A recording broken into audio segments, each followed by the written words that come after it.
So thank you all for coming to my presentation.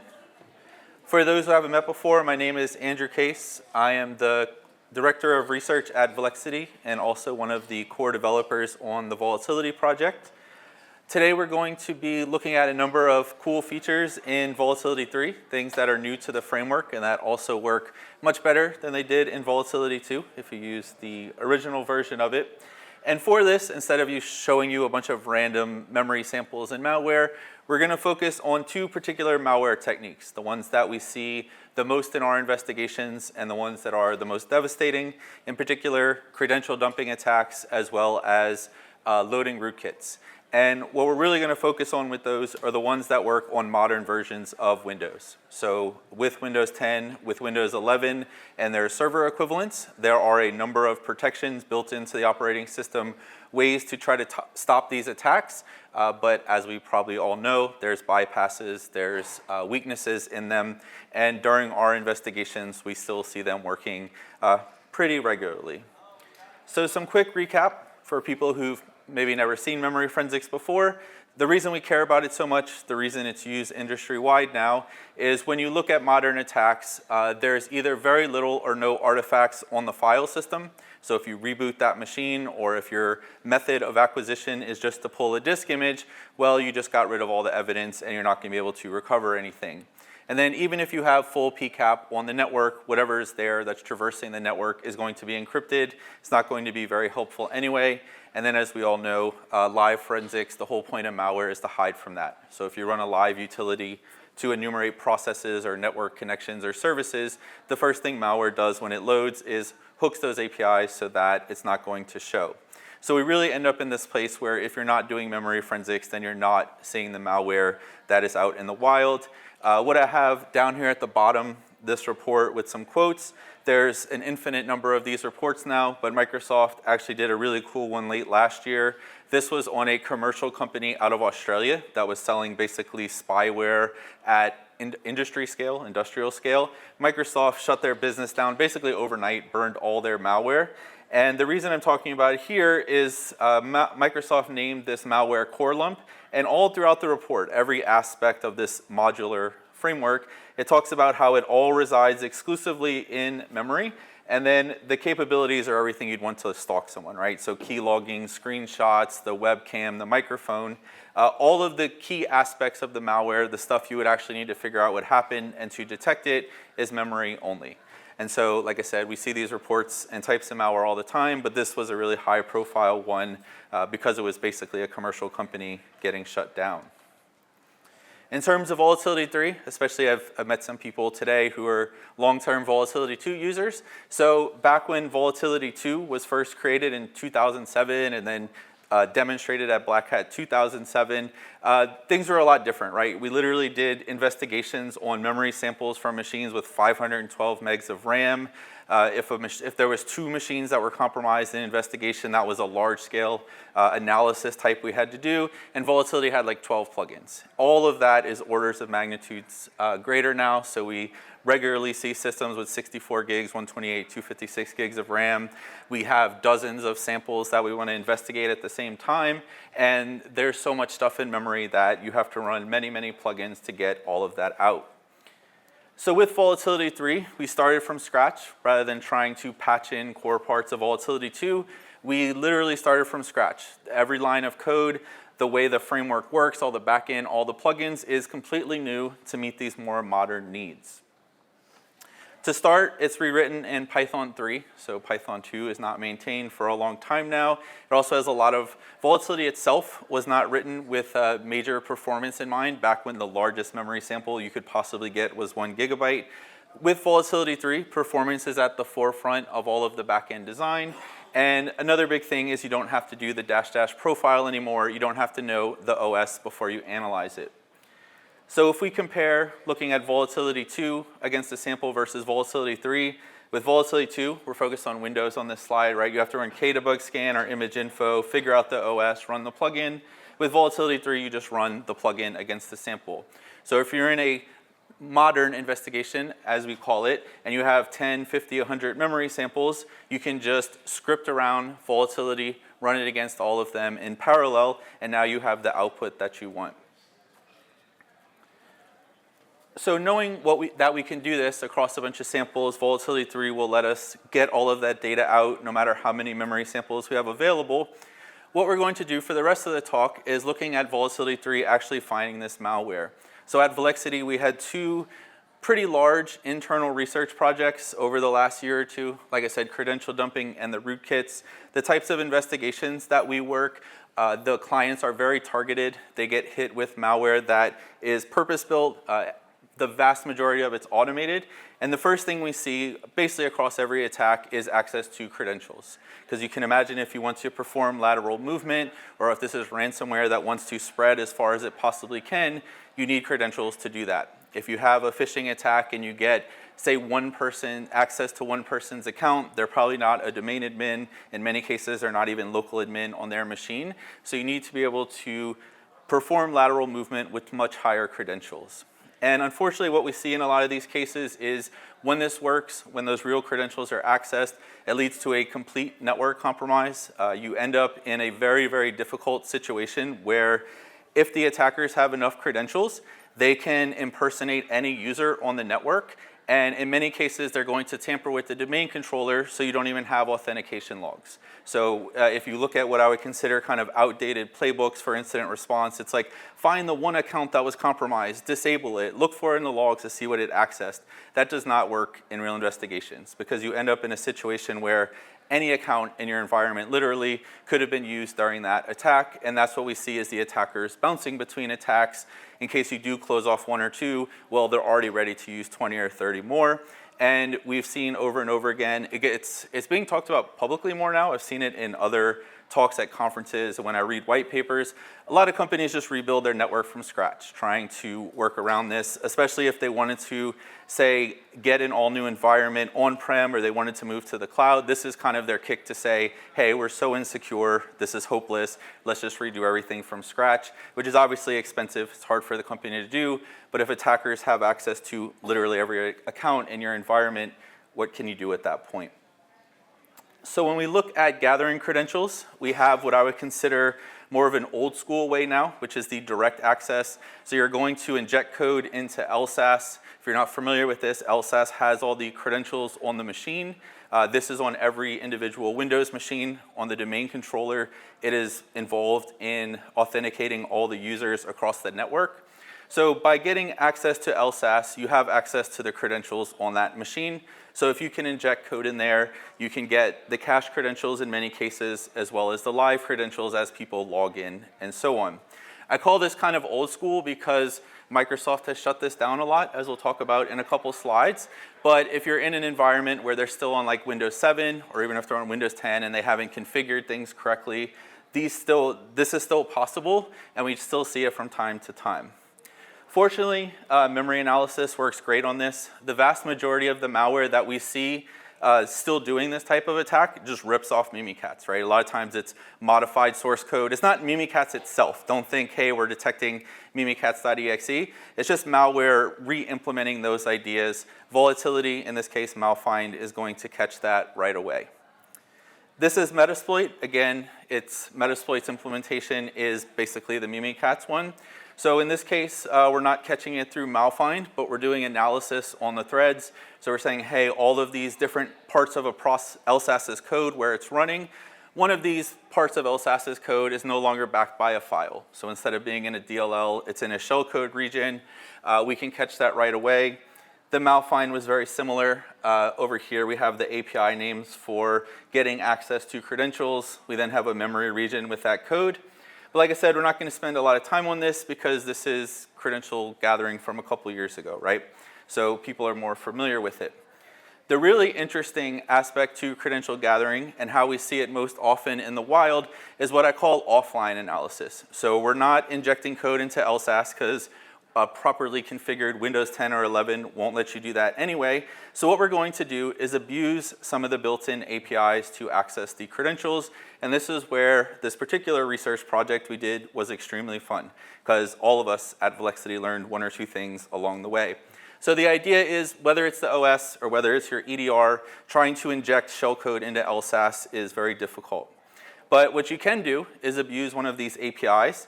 You get a copy of the credentials. In some cases, that can be the clear text, plain text credentials, and now you're good to go. Other times, it's the cached credentials, which then you can bring to your machine to start doing password cracking. And again, this is what we see as the most common variant. The most popular way we see for this is this very complicated API name, which is create process with logon W user. The basic idea is it's a built-in API and a subsystem behind it that will allow you to leak a handle from the security logon service into LSASS, and then you can use impersonated credentials to then have a handle inside of LSASS, and with that handle you can then access the memory of LSASS to get the credentials out. So this screenshot here is from an open source tool called NanoDump that implements this technique. When we do talks like this, we try to always find, if possible, an open source tool that does what the actual malware does, so if you want to go recreate this on your own. So the references here, the last slides have all of these references by number. We'll see that at the end. So this is NanoDump. It's talking about abusing this API to get access to credentials. And when you look at this, it's kind of insane, right? So basically what they're saying is we want to create a process. The login user that we want is malsec logon user. The password's malsec logon domain, and the password's malsec logon pwd. And if you're familiar with the /net on login from the command line, this is basically the API doing that. So it's saying net credentials only. So this isn't actually a user that exists on the machine. It doesn't exist anywhere. Why would you have a user named and a domain named after a exploitation tool? So it calls this API with these made up credentials. And if this succeeds, then it's going to be able to have those credentials stolen. Now the other thing I have highlighted in red here, which the malware we see in the wild doesn't have this problem. Basically what it says is, hey, we're opening this handle by abusing this service and we don't know how to close it, which I just thought was hilarious because that's going to make another indicator we can find. So with this, we ran the tool, took a memory sample, and things start to look really strange. So first off, if we look at the parent-child relationship of processes on this machine, LSASS has spawned a child process called malsec logon. If you're familiar with Windows, LSASS shouldn't be spawning anything. This is like your browser spawning command.exe. It's going to be a long day, right? So the other thing you might wonder is like, okay, does this mean you got the memory sample like 1 second after the tool ran and this is not a realistic detection for it? Fortunately for us as IR people, this is an amazing indicator. Because if you look at the volatility output, if you're not too familiar, I'll explain these columns here.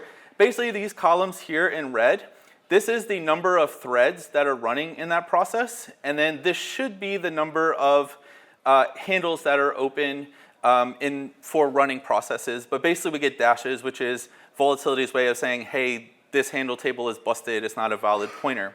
So this is a dead giveaway that this process is terminated. And so what we're seeing here is volatility is able to still recover information about this process. So as the create time, it can still map it back to its parent process, but it's no longer running. And we saw this in every variation, every tool that implemented this technique by abusing that API with a long name. They are getting a child process of LSASS created, and then it's permanently stuck in the process list, at least until reboot, because there's a handle leak. And so this handle leak that we're seeing here being described, that's causing this process to stay forever. Now what we did see is there was some private malware in real attacks that would try to clean up the handles, but even they didn't get it right, and you always end up with this child process. So it's a dead giveaway. If you have a child process at LSASS, something is wrong. Now with malsec logon, because the thing I highlighted in the comment where it couldn't close even the outer handle in the process, in its processing, Volatility also has a plugin called handles. You can say that you want to filter it just to handles to a process. In this case, we're focusing on LSASS, which is PID 8072. And you can see that LSASS has a handle from malsec logon, and you might not recognize one with the F's behind it, but this is a full access handle. The only reason you have a full access handle to LSASS is you're either an EDR that's written really crappy or you're malware, which are both basically the same thing, right? So this is a dead giveaway of credential dumping. If you have the malware, this full access handle to LSASS, and then whenever you have children processes of LSASS, you know something is wrong. So this super stealthy technique where you don't inject code and malfind can't catch you and all of that, all you do is look at the process list, LSAS is spawning processes, something's wrong. The other great thing about this is, like I said, this is the process create time, so you know the exact second that credentials were taken. Another thing we noticed, which there's 0 references to a lot of online, to the stuff we noticed, what I was doing is we had a memory sample infected with this technique. I was going through a timeline. If you're not familiar with forensics timelines, it's where you take everything that has a timestamp, put it in order.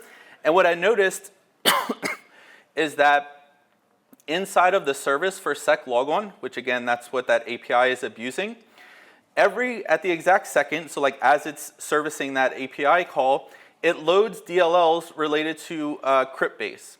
And so we have access to a bunch of client environments and like historical memory samples. And so I queried through those of which sec logon services loaded crypt base. The only ones across well over thousands and thousands of machines were ones where this credential dumping attack happened. And the beautiful thing about DLLs, starting with Windows 7, is when they load into a process, there's a timestamp associated with that. So again, you get the exact second that credentials were stolen. You can look at the file system, other places with timestamps, and now you just pivot your investigation to there. But if your sec logon has crypt base loaded, that means you had credentials stolen off that system.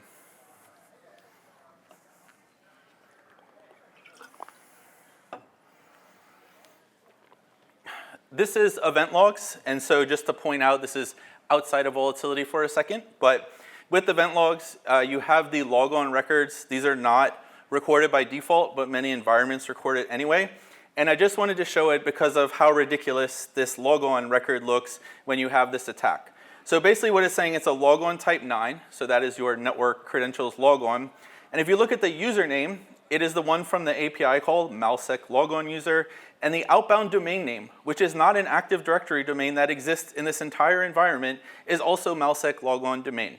So if you can query event logs across your environment, maybe minimally you probably have event logs from your critical system centralized, and you search for logon type 9, you see usernames of something crazy like this, you definitely want to dive in. The next technique that we saw during this research project was process forking or cloning. Obviously, this name is stolen from Unix, but the idea is you're making a copy of a running process to then start its own process in that same context, same address space, threads, and everything. So this is, again, documentation from the open source tool that implements it. And we were reading through it, and it's like, yeah, basically you set certain flags to create process. That's going to make that process dumped. So if an EDR is looking for the real LSAS being dumped to disk, that's not actually what's happening. The forked child process of LSAS is what's going to get dumped out, which the EDR is probably not going to notice. So, but what I saw when I was reading that, it says, while this will result in a process creation and deletion, it removes the need to read LSAS directly, but I immediately knew we could catch this through the same PS tree thing, because you're going to have a child of LSAS. So with the sample that has this technique, now it looks even stranger than a malsec logon process. You now have LSAS spawning LSAS, which makes literally 0 sense in a normal environment. And then if you look at the same records, so the process creation event logs, it looks, again, ridiculous. You have LSAS spawning LSAS. You can easily query that across your aggregated event logs or in your memory samples, again, looking for children of LSAS. So with the techniques we talked about before, this generally was to get cache credentials, right? So if you're getting that memory dump of LSAS as it exists, the moment your tool runs to get credentials, those are the credentials in memory at LSAS at that moment, and then you take that, you ship that out to your own environment to crack the passwords or to get the plain text ones. What we also see quite often, and again, you can imagine is pretty deadly, is live credential gathering. So rather than just having access at a moment in time to credentials, you want to have your malware set up so that you're pulling credentials every time someone logs in. As soon as they send the password in, it's shipped out to a C2 server or wherever the staging server is internally, and it's very hard to keep up with this from an IR perspective. Now, some people might know where this is going. We're going to see Mimikatz a little bit because it's the open source version of it. So Microsoft got tired of this, and they tried to fix it. They put in a bunch of fixes to try to make it where you cannot just get the credentials live because it's impossible to keep up with IR at that point, and lateral movement is trivial. The main way this is done is through SSPs. So this is a built-in way to Windows to load DLLs into LSAS. So if you want to have password auditing or also some really cool login techniques, so if you want to be able to log into Windows through like an SSH public key or a hardware device, the Microsoft provided way to do that is through an SSP. Now, of course, malware is going to do the same thing, because if malware can load an SSP, Windows will be nice enough to load the malware into LSAS every time the machine boots. So this wasn't great from a security perspective, but there was actually some pretty cool custom authentication schemes that you could add to your Windows machine. But once malware is in LSAS memory, it can get the cache credentials, it can steal credentials as their input, and it's just not a good situation. To get an SSP loaded, there's an API on the live machine you can call. This is not great from a persistence perspective, and basically malware doesn't do this. It puts keys in the registry, it populates a linked list in memory that EDRs will parse. We have a volatility plugin to parse it. So this is what I would categorize as pretty loud, especially if you're in an environment where you don't want to get caught. So there's also a memory-only version of it, which is the one that we actually see in real attacks. This is implemented in the mem SSP command in Mimikatz, if you're familiar with that, and there's infinite variations of it in private tools and malware that we see in the wild. The basic idea, though, the thing that all of these techniques and different tool sets boil down to is you want to hook the control flow of SP accept credentials, because that's where that clear text password, just a string in memory, is going to be sent through to this function. So as long as you hook this in some way or mirror or shadow it, whatever you're doing, as long as you get access to those function parameters, you will have the username and password in clear text of everyone who logs in. Now, thankfully, this is like one of the main reasons memory forensics became popular, because you just look for API hooks and you're like, hey, in LSAS, this function's hooked. That never happens legitimately. And one plugin run later, you found the malware. But from a live machine, where in some cases your EDRs can't even monitor LSAS, you certainly can't have like your own homegrown tool to do it. The malware will be there. LSAS is locked down to everything else, and you can't see this function. And we literally see malware that just as soon as someone logs in, the password is beaconed out across the internet, and now it's stolen. And so it's a pretty deadly attack.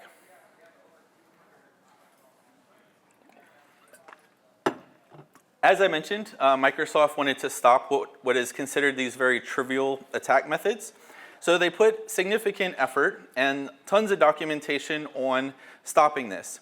So they put in features that were meant to prevent direct injection into LSAS and the cache credentials and so on. But like I mentioned, there's been bypasses along the way. So let's discuss what these look like.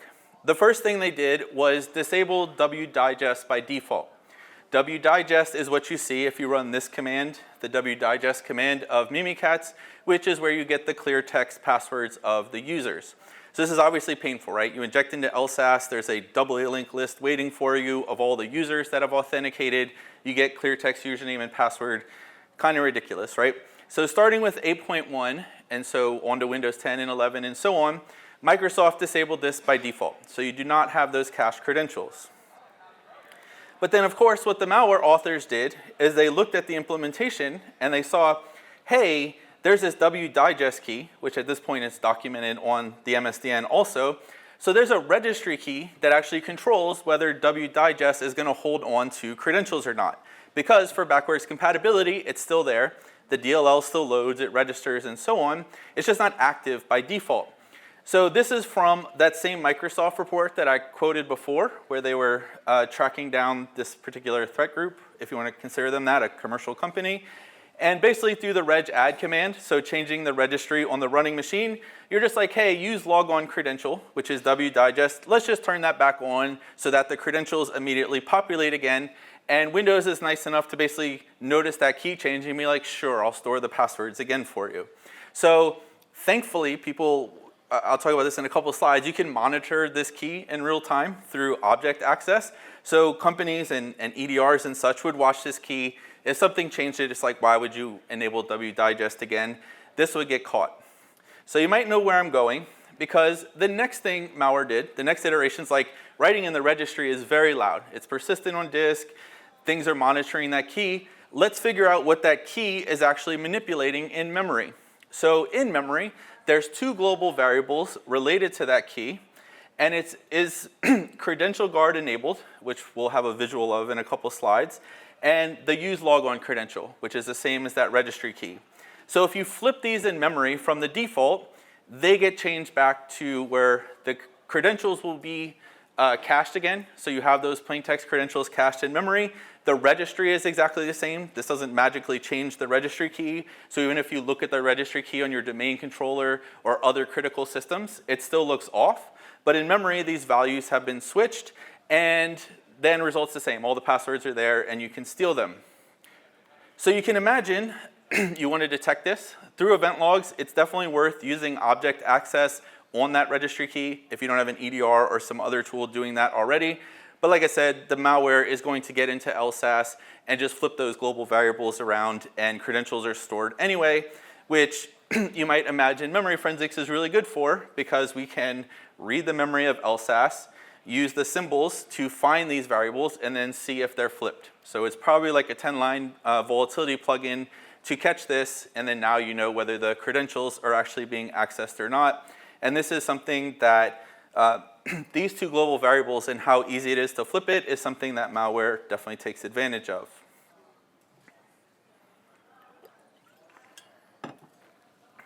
So with Credential Guard, I mentioned it before, it was kind of encoded in that global variable name.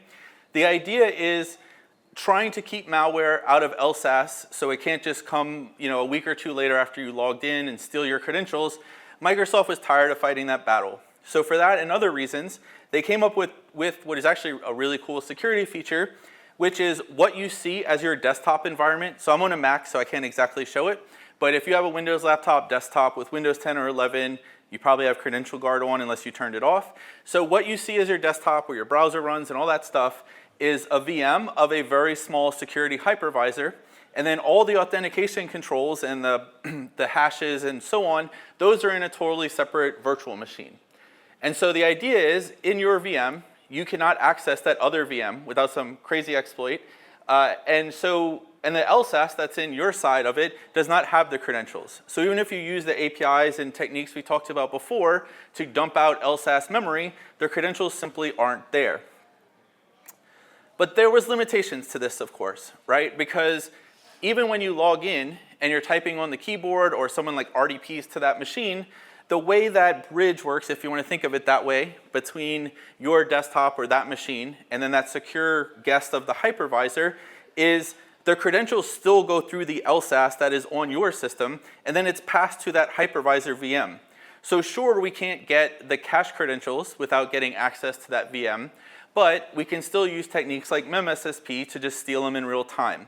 And if you're an individual user on your home network, you might think, okay, this is cool. I only log in once a day or I do something else. But in a real network enterprise environment, people are logging in all the time. So if you have to wait 30 seconds to gather 100 credentials, it's not that big of a deal in the grand scheme of things. So all that effort for Credential Guard really didn't do a whole lot because malware could still get into LSASS and launch their memSSP techniques. So at this point, Microsoft started going really hard against the malware. There's this notion of protected processes, which says if you're a protected process, then code can't be injected at all. We're not going to take unsigned DLLs, only DLLs signed by Microsoft specifically, all these other steps. And the long story short is that most of the stuff I just talked about isn't going to work anymore with protected processes, or at least that was the idea of it. But then, of course, there was a bypass like 2 weeks later where the bit in kernel memory that says, hey, you can't actually inject into LSASS and steal the credentials, rootkits would just flip that bit, literally from 1 to 0, 0 to 1, whichever way you want to look at it. And at that point, all these techniques came back to life. You could enable wdigest again. You could load a SSP provider to get access to credentials as they were entered. And this is what was seen in rootkits in the wild. Which brings us to Microsoft's final push against this, which I'm only going to say it once, then I'll say the acronym, Hypervisor Protected Code Integrity, or HVCI. This is incredible. All this stuff I was talking about with code injection and so on, it really stops it in its place. What it protects you can't make LSASS unprotected anymore. If you flip that bit in kernel memory, the machine will blue screen.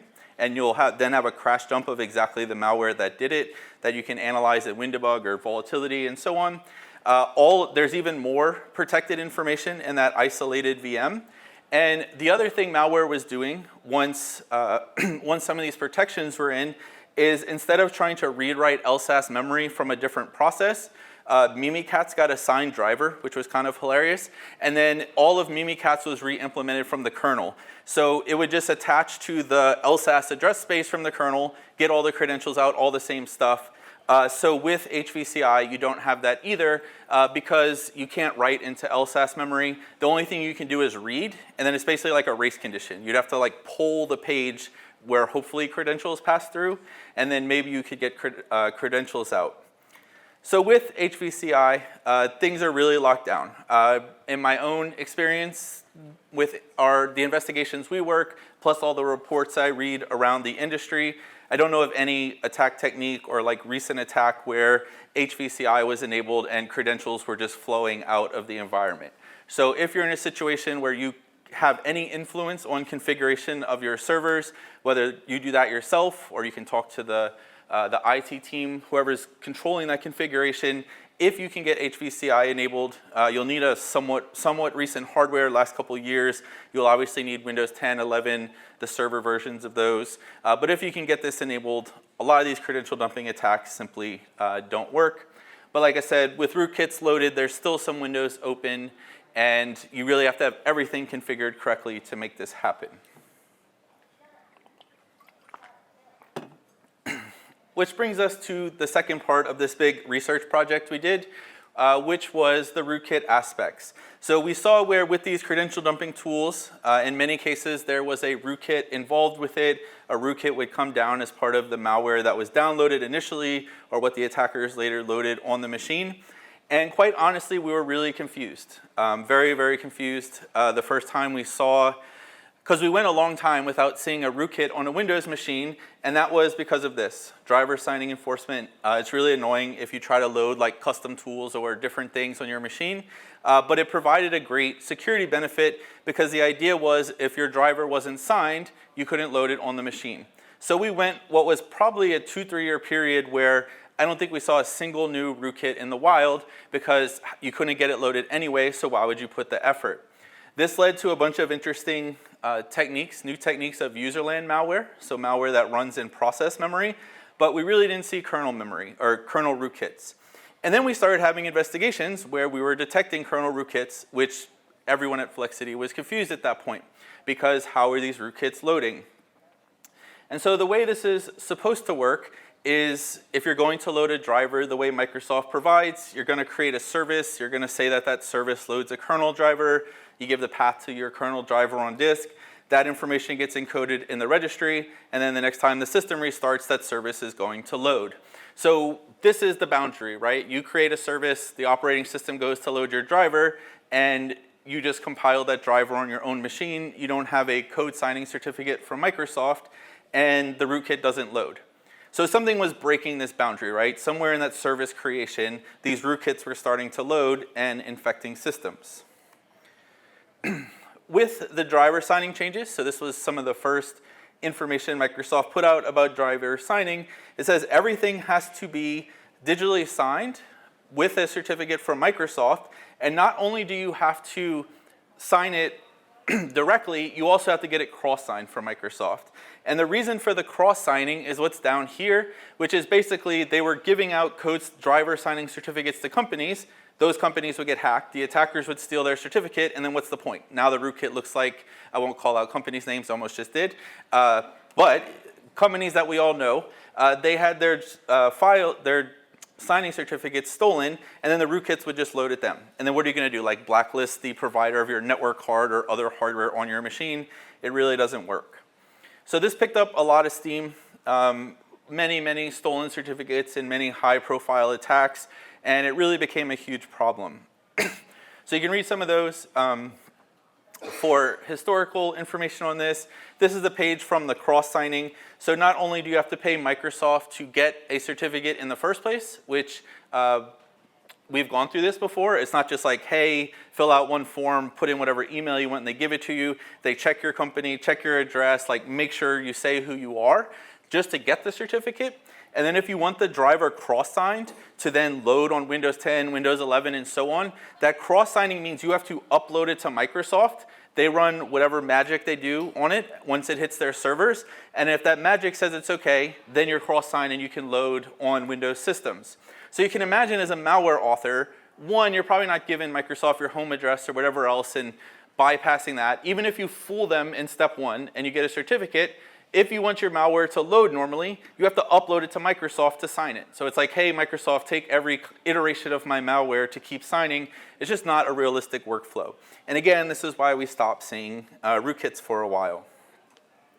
But then came the attack technique with a painful acronym, Bring Your Own Vulnerable Driver, or BYOVD. But this was a pain. This is the reason rootkits were able to load again.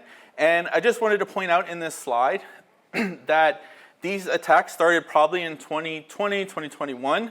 There's this article here from 2022 that says, Bring Your Own Vulnerable Driver is basically breaking Windows. The attacks are happening all the time. All the security controls are being bypassed.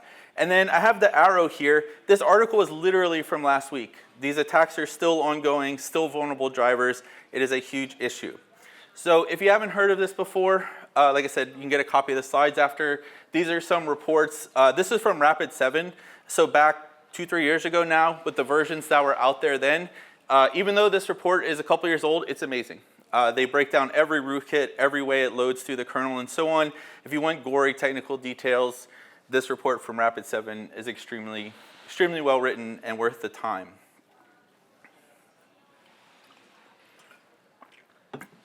So the idea here is you have a vulnerable driver. Vulnerable in this context means that that driver is in kernel memory, right? It's where it has access to the full system state, can access whatever process memory it wants and so on. And you're in user land. You're a process, you don't have access to all that data. So you want to leverage a vulnerability in that driver to get access to kernel memory. Once you can do that, whether you can exploit the driver, whether there's some just bad design in the driver so you can send it a magic in and out control call, whatever gives you access to the kernel through that driver, you have two approaches. One is you can manipulate small pieces of data in the kernel, which we'll see on the next slide, but you can't really do complex stuff here. You're not going to write a kernel driver in shellcode and like copy it into kernel memory 4 bytes at a time.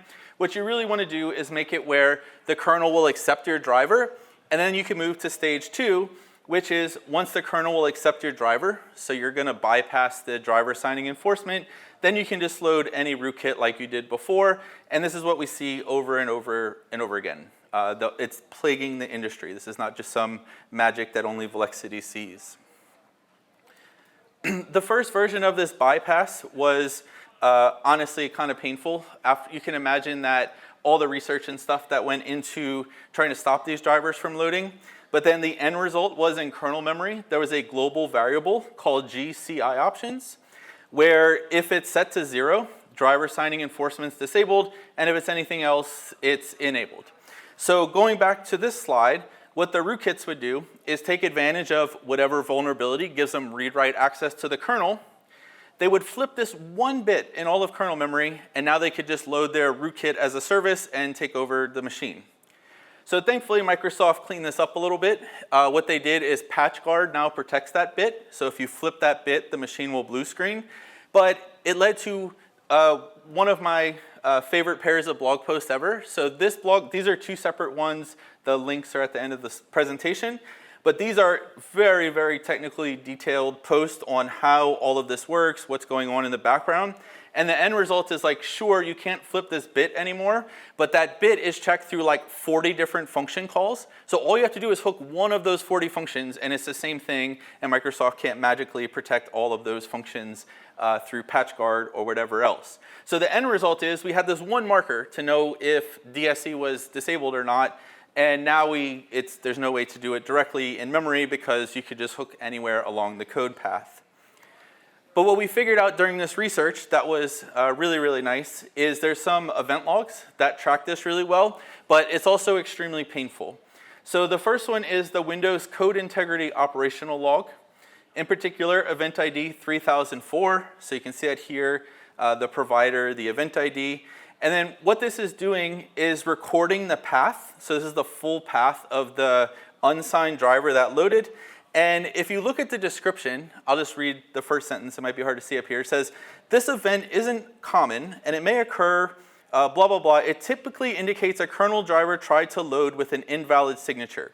So this blew my mind because it is a perfect IOC for a vulnerable driver loading, or like a vulnerable driver being exploited and then a rootkit coming behind it to load. So this is Moria. This was a rootkit used in a bunch of APT attacks. And what's amazing is Windows is like, hey, we're going to generate this event log that this unsigned driver that we don't know about is loading, but then it's going to let it load anyway instead of just blocking the loading. So this rootkit like significantly affected the organizations that it was loaded in. Windows was able to detect that it shouldn't load. In the event log description, it's like, this is uncommon, and basically the only reason it's there is if it's a malicious file, and it just loads it into kernel memory anyway. So the good thing is you can query your event logs for this. The bad thing is if you query the event logs for this and you have hits, it means you have a rootkit from whatever point in time that event log record was generated. The other thing we found was inside of security mitigations, this event ID 11. What this is doing is saying that basically code integrity guard is saying that this DLL should not have been loaded, it's not signed, there's something wrong with this file. It's basically pointing out that this DLL is loading into service host and the operating system thinks it's malicious. So in this case, this is the userland component of the same Moria here. So this is the kernel driver, this is the DLL that loads as a service in userland.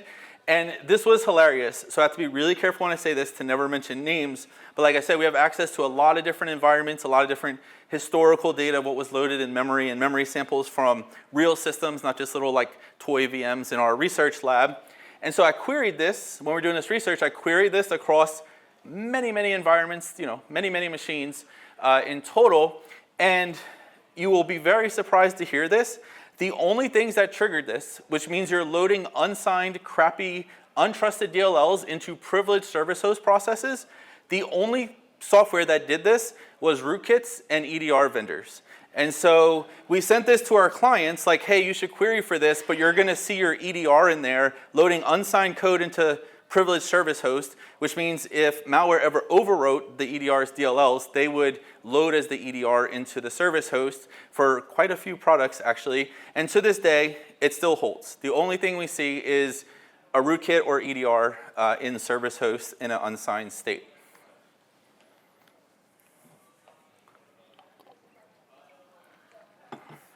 So the other thing I mentioned before, but I wanted to document in the slides for people who go back after, you do have driver signing enforcement. That is supposed to stop the rootkits from loading, but unless you have HVCI enabled and very, very strict restrictions on what can load and so on, there's always going to be vulnerable drivers in kernel memory, and then there'll be a way to load that code in after. PatchGuard works essentially in parallel with DSE, if you want to think of it that way. PatchGuard protects the critical data structures that rootkits would target, so they would do things like unlink from the process list, and now the process was hidden, a dozen plus other things that malware would tamper with in the kernel. So when I was going through the talk and I'd say, hey, PatchGuard protects this or that, basically PatchGuard runs in one of those security VMs, one of those isolated environments, and it monitors the key parts of the operating system. And like I said, if PatchGuard thinks something's wrong or it detects a modification, it will blue screen the machine and create a full crash dump. If you haven't heard of that before, a full crash dump is a memory dump like you would get out of your memory acquisition tool or if you snapshot your VM. So if you have full crash dumps from when rootkits were active and they trampled on the wrong data, that is amazing. You want to do full memory forensics on that because it's right when the rootkit was loaded on that machine. Like I said, with volatility, first off, we were confused that rootkits could load at all. Then we figured out how they were loading.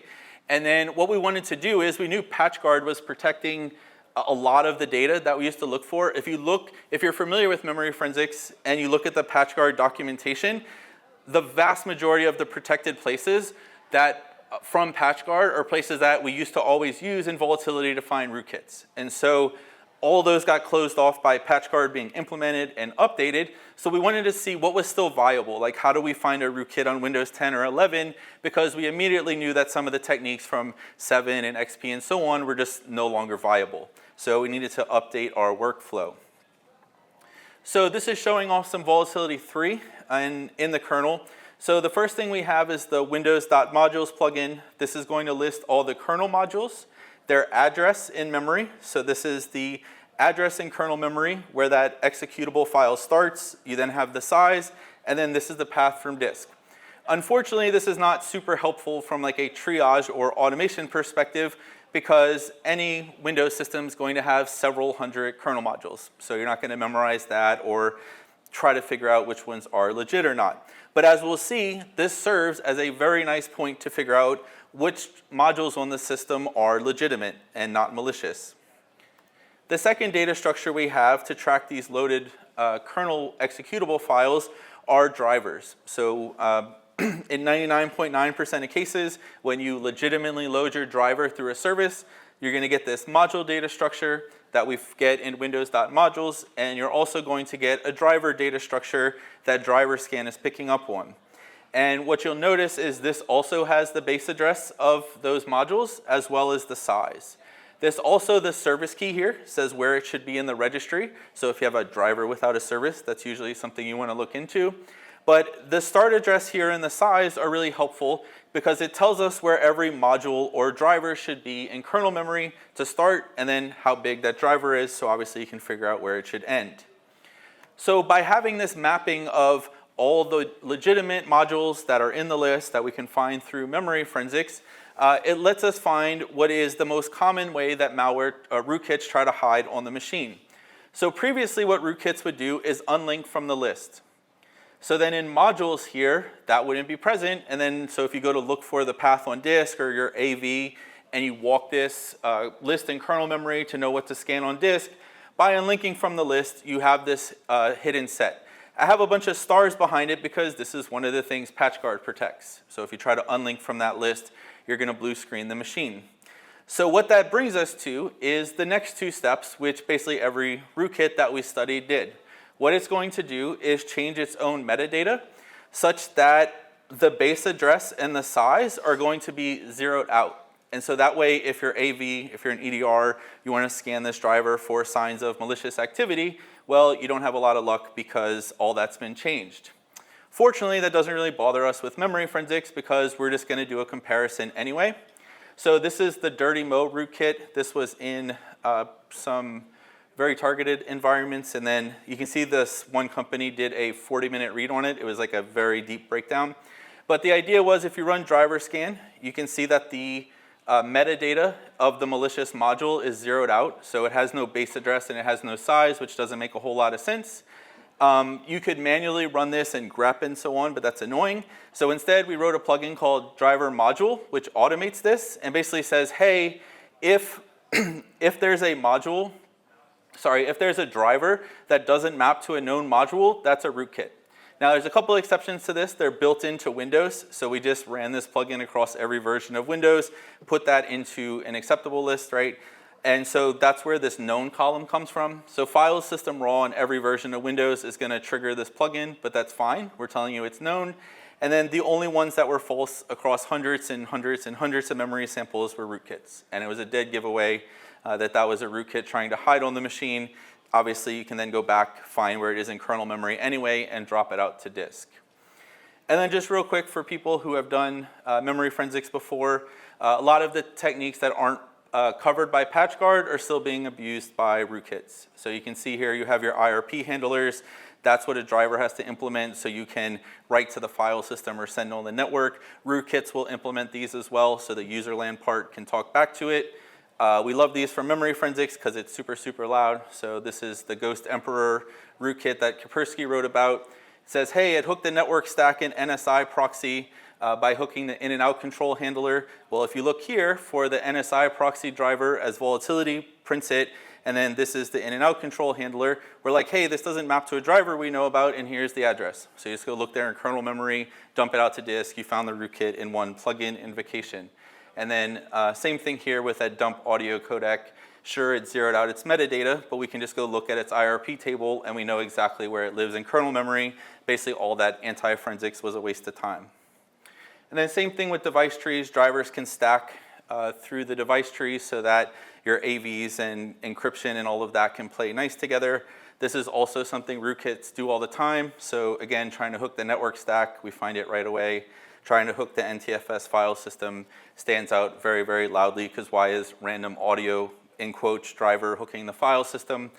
These things are just like screaming loud when you're doing memory forensics, but they are completely hidden on the live machine. This will hide every file through like Explorer or the APIs or your live forensics tool. It'll hide network connections from TCP view. Any tool that you run in userland to list network connections will be fooled by this technique because it's in kernel memory, but in memory forensics it just screams very loud, and we find the rootkit in 1 minute or less. So hopefully you found it interesting, seeing some of the rootkits that we saw, the credential dumping techniques. If you want to use Volatility 3 yourself, we have the links here. Also, I have this slide as well as all the reference slides at the end. You can take pictures and like try to type out the long URLs, or if you just email me, which is on the next slide, I can send it to you.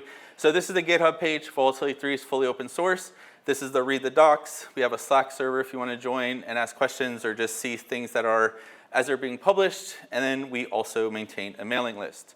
So before I go to I'll go back to this slide, but like I said, I have all the references here. Anywhere you saw a number in a slide at the top, that's these links. If you want a copy of the slides, I think the conference will post them anyway, but even if they don't, just email me and I can send you a PDF, and then you don't have to try to type out 50 different links. So with that said, also I didn't put on here, I have LinkedIn, feel free to add me, and then also Twitter. So I have a couple minutes left. Thank you all for attending, and I can take a couple questions.